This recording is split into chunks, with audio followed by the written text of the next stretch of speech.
고득점으로 1번학 단번에 끝내기 유형 완성 임다루입니다. 자, 이제 반응 마지막 파트에 해당되는 전기화학을 같이 공부를 해보도록 할 건데요. 전기화학은 우리가 크게 세 가지 파트로 나뉘어 있다고 하죠. 첫 번째는 전기화학의 기본 개념이 되는 산화환원을 이해하고 그를 통해서 균형 반식 작성하는 내용이 한 가지가 있었고, 두 번째는 그런 산화환원 반응을 이용한 갈바닉 전지에 대한 내용이 있었고요. 그리고 세 번째는 그러면 반대로 비자발적인 반응을 이용해줘서 우리가 거꾸로 전기 분해를 하게 되는 내용들까지 보통 공부를 하기 마련이에요. 그래서 시험 문제가 출제가 될 때도 다음 같은 내용들을 주 내용 테마로 해서 출제가 되고요. 보편적으로는 그런 내용들을 다음같이 5개 테마로 좀 나눠가지고 유형을 좀 정리해 보려고 해요.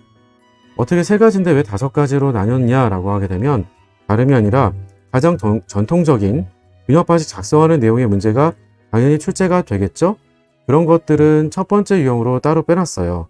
그런데 두 번째는 응용해서 출제가 될 수 있는 내용 가운데 한 가지는 COD와 같은 화학적 산소 요구량을 묻는다던가 혹은 레티머 다이어그램과 연관지어서 전지전이 관련된 내용으로 엮어서 물어보는 경우들도 있어요.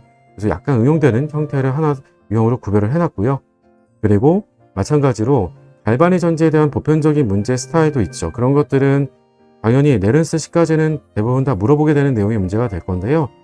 그런 것들 말고 전지 자체를 약간 특색 있게 구성하는 경우들도 많이 출제가 됩니다. 그래서 응용으로 출제가 될 수 있는 것들로는 이온 선택성 전극을 활용한다던가 혹은 농도차 전지를 활용하게 되는 경우들이 있어서 이 케이스들은 우리가 보편적인 갈바닉 전지 때랑 어떤 게 구별돼서 우리가 문제 풀 때 적용돼야 되는 건가 라고 하는 것들을 한 번 더 보도록 할 거예요. 나머지 한 가지는 최근에 와서 출제 빈도가 조금 높아지고 있는 전해전지에 관련된 내용입니다.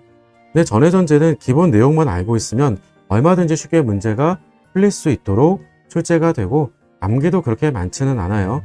기본적인 우리가 산화환원부터 한 가지씩 살펴보도록 할 거고요. 자, 흔히 얘기해서 전기화학은 일반화학의 꽃이다 라고 얘기를 하고요.